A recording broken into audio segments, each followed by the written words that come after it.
வணக்கம். திசைகளின் 5 மணி செய்திகள். போலீசாரால் தேடப்பட்ட நபர் சுட்டுக் கொல்லப்பட்டார். போதைப்பொருள் கடத்தல் மற்றும் இதர குற்ற செயல்கள் தொடர்பில் தீவிரமாக தேடப்பட்டு வந்த நபர் இன்று அதிகாலையில் போலீசார் நடத்திய அதிரடி தாக்குதலில் சுட்டுக் கொல்லப்பட்டார். ஜோஹர் பாரு தாமான் மோலேக்கில் அதிகாலை 3:10 மணியளவில் மோட்டார் சைக்கிளில் சென்று கொண்டிருந்த 63 வயதுடைய நபரை சோதனைக்காக தடுத்து நிறுத்த போலீசார் முற்பட்டனர்.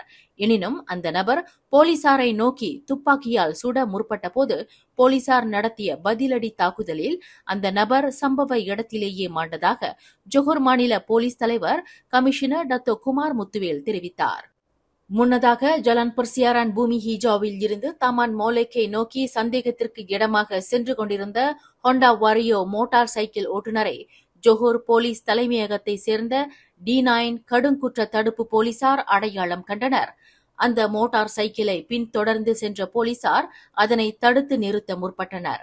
எனினும் அந்த மோட்டார் சைக்கிளோட்டி போலீசாரை நோக்கி துப்பாக்கி பிரயோகம் நடத்தியதாக டத்தோ குமார் குறிப்பிட்டார்.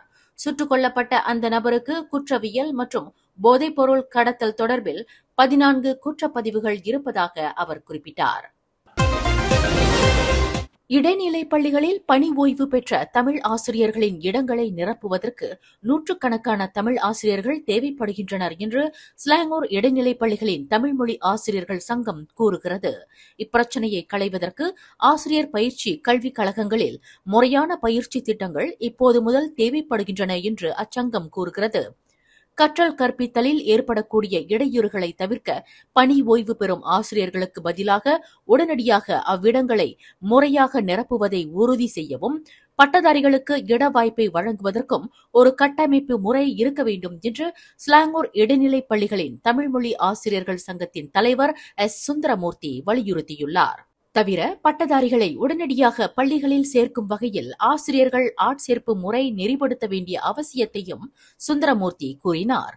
உதாரணத்திற்கு கடந்த 2021ஆம் ஆண்டில் இடைநிலை பள்ளியில் இருந்து தாம் பணி ஓய்வு பெற்றபோது தமக்கு மாற்றாக தமிழாசிரியர் நியமிக்கப்படாததை சுந்தரமூர்த்தி செய்தியாளர்கள் கூட்டத்தில் சுட்டிக்காட்டினார். பினாங்கு தண்ணீர்மலை ஸ்ரீ பால தண்டாயுதபாணி ஆலயத்தில் 2025ஆம் ஆண்டுக்கான தைப்பூச விழா உண்டியல் காணிக்கை இன்று எண்ணப்பட்டது. பினாங்கு இந்து அறப்பணி வாரியத்தின் ஏற்பாட்டில் தன்னார்வலர்களின் ஒத்துழைப்புடன் இன்று கோம்தா கட்டடத்தில் எண்ணப்பட்ட உண்டியல் காணிக்கையில் தண்ணீர்மலை கோவிலில் கிட்டத்தட்ட 1,03,391 மலேசிய ரிங்கிட் கணக்கிடப்பட்டுள்ளது.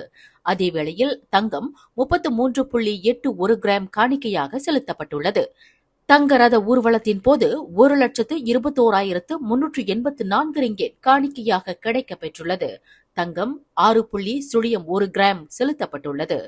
இதில் சில்லறை காசுகள் மற்றும் அந்நிய நாட்டு பணம் சேர்க்கப்படவில்லை என்று பினாங்கு இந்து அறப்பணி வாரியத்தின் துணைத் தலைவர் டாக்டர் R.A. லிங்கேஸ்வரன் தெரிவித்துள்ளார். தாப்பா நாடாளுமன்ற தொகுதிக்கு உட்பட்ட அயர்குனிங் சட்டமன்ற தொகுதி இடைத்தேர்தலில் பரிசான் நேஷனல் சார்பில் போட்டியிடவிருக்கும் தகுதியும் ஆற்றலும் வாய்ந்த வேட்பாளரை கண்டறிவதற்கு வரும் மார்ச் 12ஆம் தேதி அம்னோ தலைவர் டத்தோ ஸ்ரீ அஹ்மத் ஜயீத் அமீடியுடன் சந்திப்பு நடத்தப்படும் என்று பேரா மந்திரி புசார் டத்தோ ஸ்ரீ சரானி முகமது தெரிவித்துள்ளார். சாத்தியமான வேட்பாளர்களின் கள மதிப்பீடுகளில் இருந்து முடிவுகளை எடுக்க இந்த சந்திப்பு நடத்தப்படும் என்று பேரா மாநில அம்னோ தொடர்பு குழு தலைவருமான சரானி முகமது குறிப்பிட்டார்.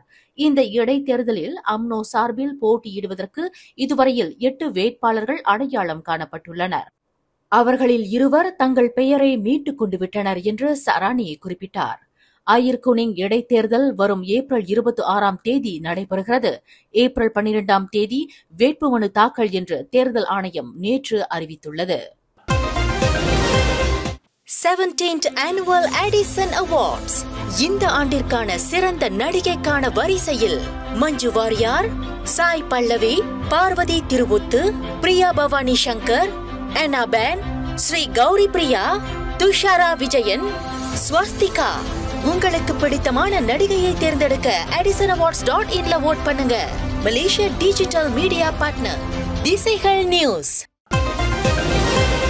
சிரம்பான் ஜலான் பர்சியாரான் சினாவாங்கில் மோட்டார் சைக்கிளில் பயணித்த 2 பதின்ம வயதுடைய இளைஞர்களை மோதி தள்ளி மரணம் விளைவித்த ஹோண்டா ஜாஸ் வாகன ஓட்டிக்கு லைசன்ஸ் கிடையாது என்பது தெரிய வந்தது. தகவல் சாதனங்கள் வெளியிட்ட தகவலை போல் அந்த ஹோண்டா ஜாஸ் வாகனமோட்டிக்கு 15 வயது கிடையாது, மாறாக 18 வயது என்று சிரம்பான் மாவட்ட போலீஸ் தலைவர் ஏசிபி முகமது அத்தா செடின் தெரிவித்தார். இச்சம்பவம் குறித்து போலீசார் தீவிர விசாரணை செய்து வருகின்றனர். புலன் விசாரணை பாதிக்கப்படாமலும் பாதிக்கப்பட்ட குடும்பத்தினரின் உணர்ச்சிகளை கருத்தில் கொண்டும் ஆருடம் கூற வேண்டாம் என்று பொதுமக்களை அவர் கேட்டுக் கொண்டார்.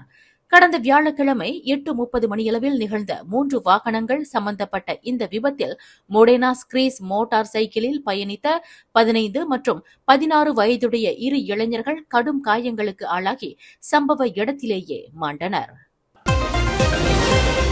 மகளிர் நன்னாள் ஒவ்வொரு ஆண்டும் மார்ச் 8ஆம் தேதி கடைபிடிக்கப்படுகிறது. இந்நாள் பெண்களின் சாதனைகளையும் அவர்கள் எதிர்கொள்ளும் சவால்களையும் நினைவுகூரும் ஒரு முக்கியமான நாளாகும்.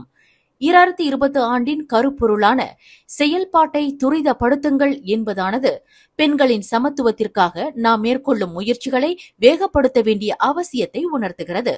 வெறும் வார்த்தைகளில் மட்டுமல்லாமல் உறுதியான நடவடிக்கைகளை எடுத்து பெண்களின் வாழ்வாதாரத்தை மேம்படுத்தவும் அவர்களின் உரிமைகளை பாதுகாக்கவும் சமூகத்தில் அவர்கள் சமமான பங்களிப்பை வழங்கவும் நாம் அனைவரும் ஒன்றிணைந்து செயல்பட வேண்டும். பெண்களுக்கு எதிரான வன்முறை, பாலின சமத்துவமின்மை, கல்வி, வேலைவாய்ப்புகளில் பாகுபாடு போன்ற பல்வேறு பிரச்சினைகள் இன்னமும் நம் சமூகத்தில் நிலவுகின்றன. இந்த பிரச்சினைகளுக்கு தீர்வு காண அரசுகள், சமூக அமைப்புகள், தனிநபர்கள் என அனைவரும் ஒருங்கிணைந்து செயல்பட வேண்டியது அவசியமாகும்.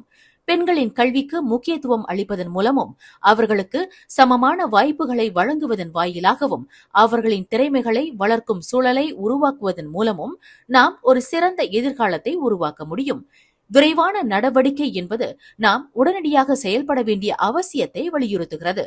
பெண்கள் தினத்தை வெறும் கொண்டாட்டமாக மட்டும் கருதாமல் பெண்களின் முன்னேற்றத்திற்காக நாம் என்ன செய்ய போகிறோம் என்பதை சிந்தித்து செயல்பட வேண்டிய நாளாக மாற்ற வேண்டும். ஒவ்வொரு பெண்ணும் பாதுகாப்பாகவும் சுதந்திரமாகவும் சம உரிமைகளுடனும் வாழும் ஒரு சமூகத்தை உருவாக்குவதே நமது இலக்காக இருக்க வேண்டும். இந்த இலக்கை அடைய நாம் அனைவரும் ஒன்றிணைந்து செயல்பட்டு பெண்களின் முன்னேற்றத்திற்கு உறுதுணையாக இருப்போம். மேலும் செய்திகளை தெரிந்து கொள்ள கீழே இருக்கும் பெல் பட்டனை அழுத்துங்கள். உங்கள் மகிழ்ச்சியை வெளிப்படுத்த லைக் மற்றும் ஷேர் செய்யுங்கள்.